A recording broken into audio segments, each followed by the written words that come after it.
welcome back. This is Kulthum. And on the 3rd of February 1975, all the main headlines of the newspaper was Kulthum died. This was a chapter of our music ended, but ended only as Kulthum was there. But her talent, her songs will live forever until the moment, and nearly after 50 years, we are still enjoying her. To shed more light on Kulthum and to commemorate together her memory, we are very much delighted to have with us via phone Mr. Osama Fateem, our artistic critic. Thank you very much for being with us, sir, and a very good morning. Thank you, ma'am. Pleasure to be with you. Thank you, sir. Thank you, sir. Let's start with the early childhood of Kulthum. And as we know that she started with religious singing, or what we call inshad. To what extent do you think that starting with this very powerful way or genre of singing was one of the main reasons behind what she discovered in her talent or in her voice right after that throughout her age? Well, basically, she let us speak what is in chat first. It was a family business. Her father and her brother was the main singer, and she was in the back, like the chorus. And that was not in the beginning, of course. She was singing their songs by herself. Her father heard her. He decided that she has talent to be in the chorus, so she joined, and he put her for several years, maybe 5 or so, as a boy. She stood in boys' clothes. And then she mainly, I give a lot for her father there. He made a risk. He put all his bet on his daughter becoming a singer, that he trained her every day for her chest muscles to be correct, so that breathing becomes the correct way, becomes second nature. And that was early in her life. Yeah. As well as in going to El Kutab, which is a small school, excuse me, to learn Arabic and the Quran and some math. And that was early in the 1903s, 1905, something like that. That was the only kind of education available for the poor sons and daughters. Yep. That being said, so she, with the training and the correct way of speaking and getting her words correctly, she was on the right path. Yep, her phonetics, her way of uttering every and each single sound of a letter. But when we move to another stage of her life, when she first was able to sing on a takht, or what we call small orchestra, this was another turning point in her long journey as a singer.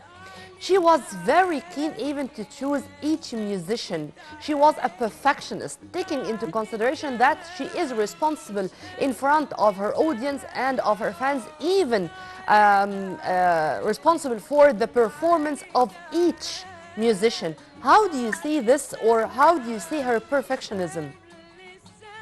That's what made her great and loved. First, we have to mention someone that she always liked to mention and give the credit to is Sheikh Abu al-Ila Muhammad. Abu al-Ila Muhammad. Yes, I'm sorry. Abu al-Ila Muhammad. And he basically was the main singer. She listened to his records in the only radio that was in the village at that time, and then she met him by chance, and he eventually told them, hey, come to Cairo. Yeah. Told his father. And that was another path that I give so much credit for her father on that. It's again, betting on the future. So that being said, the perfectionism came from there. Yep. She basically had two perfectionist people in her life, and her father then, Abu Laila Muhammad, and then surrounding herself with the right people all the time.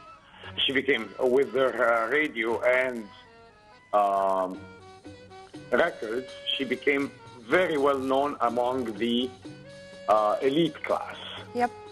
So she surrounded herself socially and professionally with the right people.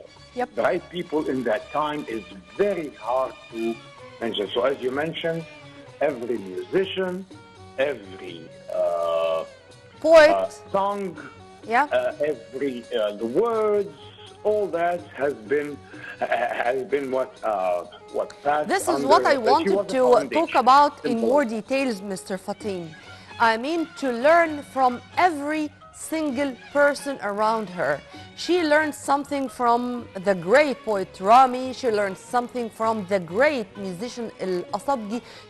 She went side by side with Riyad al-Sumbati, the great musician and composer, and she discovered in Sumbati in specific how he is that genius, for example, in putting the music on poems, on the standard Arabic poems. How do you see her intelligence taking the best of each single person surrounding her? It became a second nature to her. She right away could catch what is right and what is wrong. Yeah. Could catch what is good for her and what's not. And that's what made her she sang for 70 years. Yep. I mean, literally, that's amazing. From being a child at 5 till she died at 70 something. Yeah. Her last concert was in 1973 or 74. Yeah, Yep. 74. No, either way. Her performance was as good as her prime song. So basically, she set herself to higher standards, and that's what made her who she is, the star of the audience. Yeah. Sit, the lady, Suma, for her people. Yeah. But I would like to mention three things about her in specific. Sure. She never held the mic. She always had her handkerchief that goes with Her her outfit, dress. her dress. Yeah. Yeah. Her dress and the handkerchief. Never a mic. She considered, in the beginning, she considered that as an insult. When she was first offered at a young age a mic. And then eventually she kept up with the technology. She understood that not having a mic, it's not doable. And eventually that was because she didn't like the concept, so she held the handkerchief instead. Second, she was the de facto first lady, meaning that during Nasser's time, nobody barely knew his wife or her name. She was not in the news. She was not in the social work. She was not into any of that. Her Nasser's style was conservative and didn't want his wife to be... Let's say that she was the first lady of music and art. Number three? Well, as I said, the de facto, because whenever there was a need for a lady to be there for protocol reason, it was Kulthum. So yeah, she was the first lady of... because she was such an ambassador. As well. Let's call her an ambassador, such a representative lady. And she has, of course, her situations after that, patriotic situations to be accurate. And these are unforgettable things, whether it's with her songs, with dedicating her songs to our armed forces or to Egypt as a homeland, or what she's done for the sake of the army after the 1967 defeat. Number Okay. 3, sir? Let me, number 3, that was going to be it. She signed the contract to sing in the Olympia in Paris in March 1967. Yeah. And basically she knew who she was. So they told her, they asked, how much will you take? She said, how much did you pay X? What was your highest? And then she surpassed that. And then 1967, and they accepted. And then 1967 defeat occurred. That was in March, it happened in June. And she was supposed to be there in October, I think. So everybody was panicking. Is she going to travel after all, the whole West was the enemy. But still, so nobody bought tickets. And they were very, very scared that, that they paid for nothing. Mm-hmm. And then she arrived in the airport. The music was there. The news was there. And she said, I'm here and I'm going to sing. Yep. And for 3 days, the ticket box was not no way. I mean, everybody was trying to get a ticket, from princes who lived in the West at that point, to students, to everybody that can make it there. Yeah. And that was my third point, that all that money, and before that, of course, since the defeat, she said everything I'm going to give for the armed forces efforts. This young lady who came from Tamai Zahara, Simbalawain in the countryside, became such an icon, and she is going to remain forever one of the most important figures in our modern history when it comes to music and art. But sir, if you permit me, I'd like to return back to her music, to her songs, and to speak a little bit about her intelligence regarding, or to be accurate, being that brave. I think if it was not Kulthum, she would not, for example, cooperate with the 20-something Balik Hamdi, the great composer. But when she knew that he is that talented, she knew that he is going to take her to a higher stage and to make her reach more people around the world. How do you see this, sir? And how do you see being that intelligence doing this when she was then Kulthum, who started singing even before Baligh was born? Yes, that's the word intelligence is not enough to describe that. There is two main stages in her singing career. The early stages where she remained until Asabgi and Riyad al-Sumbati. These are the old songs that the new generations really do not know or like as much, okay? They're liked and loved and listened to, of course. But then there is the other stage of Baligh Hamdi and Abdul Wahab. Baligh Hamdi was the new voice, the new composer style of music in the world, in Egypt at that point. Yeah. And Abdul Wahab, they sang together, they cooperated together by direct instructions from Nasser. Yes. He told them, I told you to make a song. Why didn't you? So within 6 months, they had in town. Yeah. Okay. So yeah, she was. Her eye was not.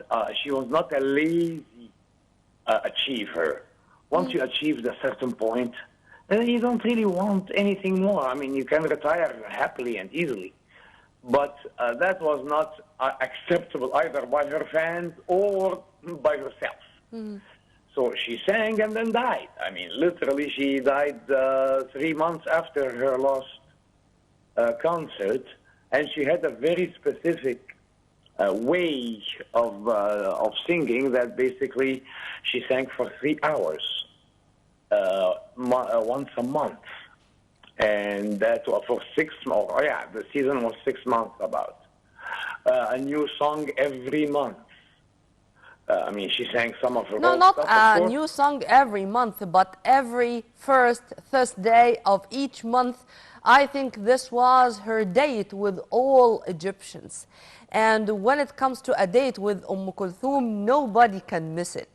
Yes. Sir, how do you see the comparison between Kulthum and the other great singers worldwide? Because, for example, I don't know if you agree with me or no, I feel that comparing Kulthum, all my respect, of course, to Edith Piaf of France, for example, this is being unfair to Kulthum. Well, she was number 61 in the greatest music singers of all times in Rolling Stones. That's Kulthum. And the comparison is not unfair to Kulthum at all. It's unfair to Edith Piaf, actually. I don't think the West still listens to Edith Piaf, but we still, but I mean, I'm not sure, of course. But we still listen to Kulthum. She is, again, and she's, I think, the only unifier of the Arabs. The radio at that point, the date that you said, is everybody from the Gulf to the ocean. Yeah. They listened to her. They waited and for that song, and she could not let them down. Even Nasser said once that, hey, I'm not going to give a speech when Kulthum is singing if somebody will listen to me. Yeah. So, yeah, Kulthum is an icon, the star of the Orient, will always be loved.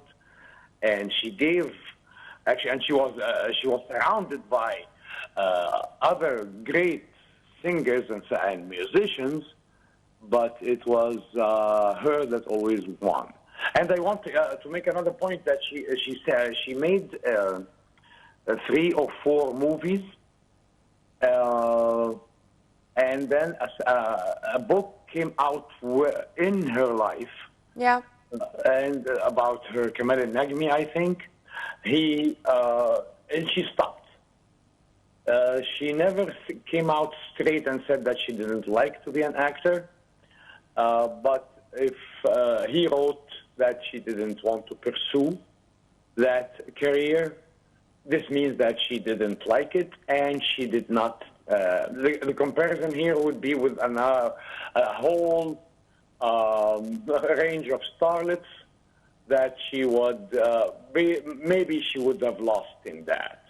Returning back to her voice, Mr. Fateem, because all the composers and musicians who dealt with her, they agreed on one thing, that she was giving them all the freedom to choose the tones they liked. Her voice was filled with tones, with layers, if I may put it this way. Was this a challenge for every composer who dealt with her, or this was a chance to show his talent as well as hers? Yeah, you got it right. It was a challenge. I mean, all the composers in her era wanted to compose a song for her, including Farid al-Atrash, who basically was dying to do that. He's the greatest composer and, I think, singer as well for a long time. But she would not, they didn't cooperate, as simple as that, okay? Yep. The political reasons or the whatever are the reasons, they are not, we don't know. But so Baligh Hamdi, she caught him in that. Abdul Wahab was trying more to show his talent. So that's why we find the introductions in her, and the 5 or 6 songs that they made together are long to show his composing talent. Mm-hmm. Baligh Hamdi are shorter, but it was he reached more voice of her, more layers, as you said, more talent, more levels. Of her voice, and she enjoyed that. It was a challenge to him and to her. Anyways, I think talents never die, and we are going to enjoy her voice and her songs forever. Well, Yes. Mr. Osama, Fateem, our artistic critic, thank you very much for your input, sir, and have a very good day. Right after the short break, we are going to return back with more, so stay tuned.